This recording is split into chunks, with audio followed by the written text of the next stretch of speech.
नमस्कार। उम्मीद है आप लोग स्वस्थ और स्वानंद होंगे।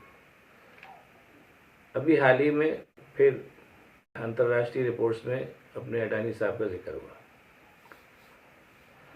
अडानी साहब अनंत हैं, उनकी माया भी अनंत है। और एक बात जान लीजिए कि जब तक मोदी जी रहेंगे तब तक अडानी जी भी रहेंगे। अडानी जी तो खैर मोदी जी के बाद भी रहेंगे, लेकिन बहरहाल मोदी जी के रहते अडानी जी की जो है वो इम्पोर्टेंस लगातार बनी रहेगी और बढ़ती ही रहेगी। अक्सर क्या नाम है अडानी जी के ऊपर चर्चा होती है, और जब कोई ना कोई किसी न किसी इंटरनेशनल रिपोर्ट में उनका जिक्र आता है तो वो चर्चा बढ़ जाती है। अडानी जी के बारे में एक बात फुल एंड फाइनली जान लीजिए कि अडानी जी वो शख्स हैं जिन्होंने मोदी जी को प्रधानमंत्री बनाया, और उसमें उनका बहुत ही सक्रिय योगदान रहा। ये सभी जान गए आजकल। ये ऐसी बात है कि जिसके लिए बहुत ज़्यादा बताने की जरूरत नहीं है। इसीलिए मोदी जी की जो प्राथमिक जिम्मेदारी है वो अडानी जी को बचाना है। इसलिए जब तक मोदी जी हैं तब तक ये मान के चलिए कि अडानी जी कुछ भी करेंगे और उनको मोदी जी बचावेंगे। ये बिल्कुल बहुत, इस बात को अगर आप लोग दिमाग में फाइनली बैठा लेंगे तो फायदे में रहेंगे। अब सवाल ये पैदा है कि ऐसा हुआ क्यों। इस पर भी बहुत कुछ चीज़ें खुल भी गई हैं, लेकिन फिर भी अब जिक्र चल रहा है इसलिए बता दे रहा हूँ। बात शुरू करनी पड़ेगी मनमोहन सिंह के कार्यकाल से, जब वो फाइनेंस मिनिस्टर थे और नरसिंह राव साहब प्राइम मिनिस्टर थे। नरसिंह राव साहब जब प्राइम मिनिस्टर बने उस समय जो विश्व की इकोनॉमी थी वो पूरी तरीके से बदल चुकी थी, और तमाम ऐसे देश जो अपनी इकोनॉमी को एक प्रोटेक्टेड इकोनॉमी बना के चलते थे, जिसमें से हिंदुस्तान भी एक था, उसको बाध्य किया गया कि वो वैश्विक परिवर्तनों के तहत अपनी इकोनॉमी को खोल दें। ये काम अपने मनमोहन सिंह ने किया एज फाइनेंस मिनिस्टर, और उसके बाद जब वो प्राइम मिनिस्टर बने तो इस काम को उन्होंने तार्किक परिणति तक पहुंचा दिया, और उसके नतीजे भी सुखद रहे। भारतवर्ष ने पहली बार संपन्नता का आलम देखा, इकोनॉमी खूब भरी पूरी दुनिया देख रही है, दुनिया जानती है। लेकिन उसी के साथ ही साथ जो वैश्विक इकोनॉमी से जब हिंदुस्तान को बांधा गया तो उसके जो माइनस पॉइंट्स थे वो भी सामने आने लगे। वैश्विक इकोनॉमी से जब भारत बंधा तो एक संदेश क्लियर कट सामने आ गया कि अब वही सर्वाइव करेगा जो दरअसल योग्य होगा। और तमाम, आप लोगों को याद भी होगा, तमाम वैश्विक स्तर की कंपनियां हिंदुस्तान में आ गई, काम करने लगी, और जो यहाँ की लोकल लोग थे उनका व्यापार सिकुड़ने लगा। जैसे अभी भी आप रोज़मर्रा के उसमें भी देख सकते हैं, तमाम ऑनलाइन बिजनेस शुरू हो गया है आजकल। फ्लिपकार्ट और अमेजन इसका सब बोलबाला है, आप लोग देख रहे हैं। ये एक तरीके से वैश्विक इकोनॉमी के ही चलते हुआ, जिसमें वैश्विक इकोनॉमी में जो भारतीय बाजार है उसमें खेलने की संभावना वैश्विक शक्तियों की ज़्यादा बढ़ी।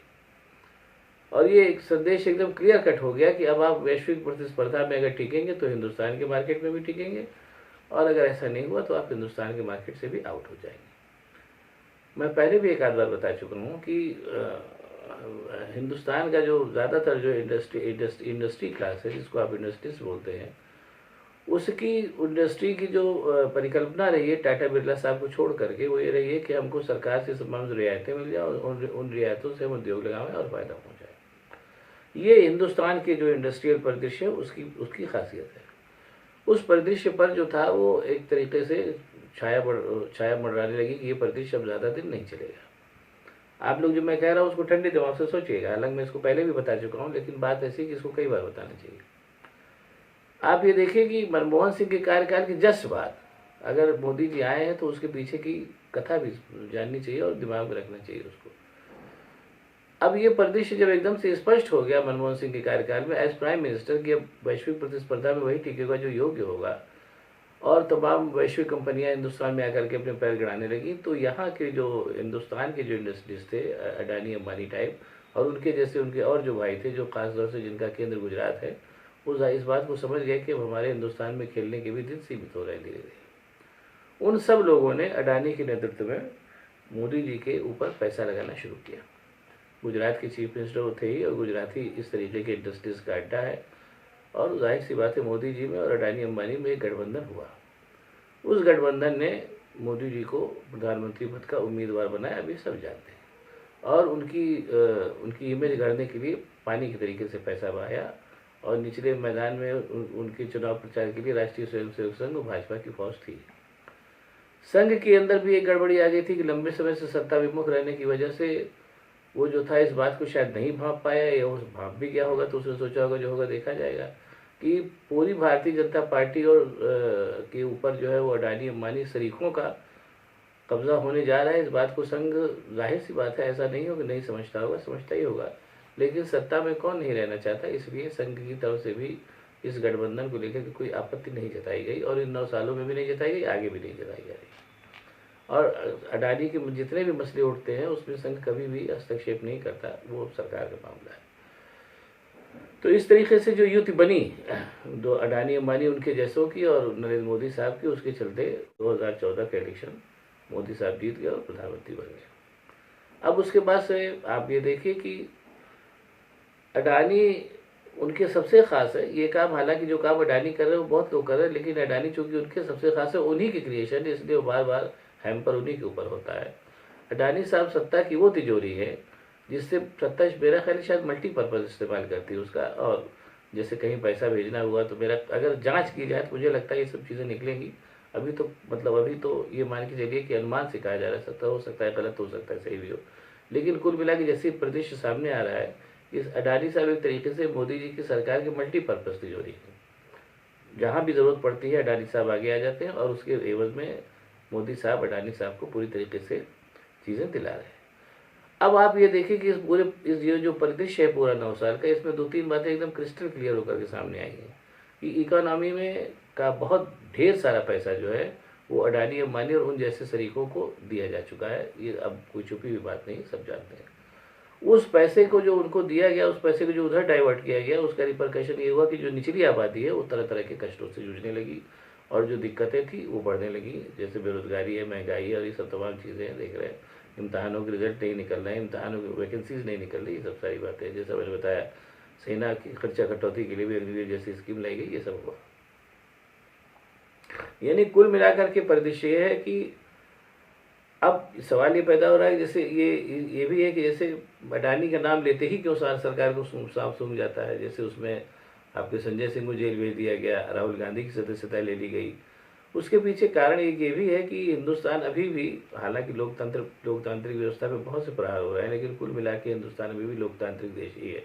तो ऐसे में अगर अडानी का मामला जो कोई भी उठा रहा है, अगर लोकतांत्रिक परिदृश्य के चलते उस मामले को थोड़ा सा भी हवा दी गई या थोड़ा सा भी सरकार उसकी तरफ से मतलब गाफिल रही, तो ये मान के चलिए कि फिर अडानी जी की जो धज्जियाँ हैं वो खुलने लगेंगी, हो जाएंगी।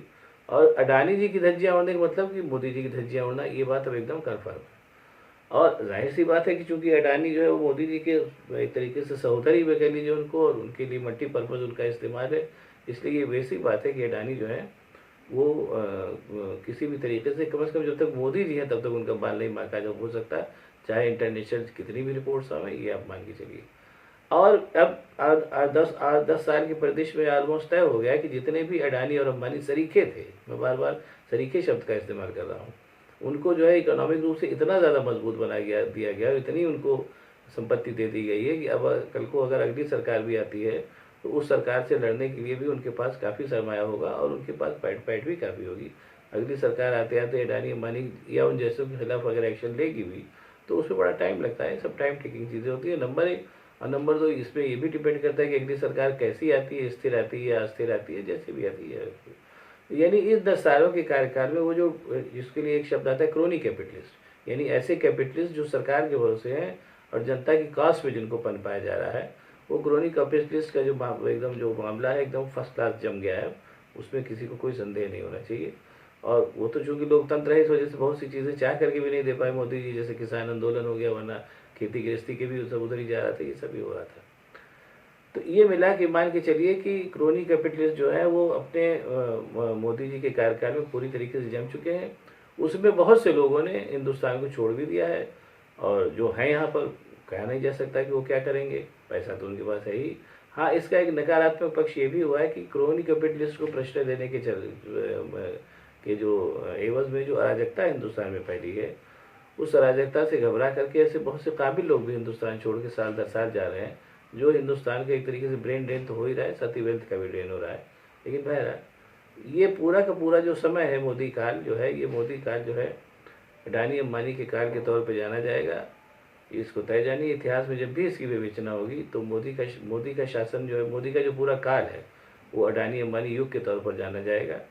अब देखिए ये युग अभी आने वाले समय में कौन से और नए नए दृश्य दिखाता है, और अडानी साहब के ऊपर कौन कौन सी नई वो क्या नाम है चीज़ें आती हैं, आरोप लगते हैं इंटरनेशनल उसमें उसमें ये देखना दिलचस्प अनुभव होगा। लेकिन हाँ, इतना जानिए कि अडानी जब तक मोदी जी हैं तब तक अडानी जी का कोई बाल नहीं बांका कर सकता। जो भी ऐसा परिदृश्य करेगा उसको संजय सिंह जैसा ही हाल उसका किया जाएगा जो हो रहा है। इसलिए इसमें कोई बहुत वैसी बात नहीं है, चीज़ें क्रिस्टल क्लियर हैं। इनको इनको बहुत ज़्यादा समझने की ज़रूरत नहीं, सब जानते हैं। अब अगर आपको हमारा ये वीडियो पसंद आए तो इसको शेयर करिए, लाइक करिए, साथ ही साथ मेरे चैनल को सब्सक्राइब करिए ताकि मैं और भी ऐसी एनालिसिस आपको बताता रह सकूँ। बहुत बहुत धन्यवाद। नमस्कार।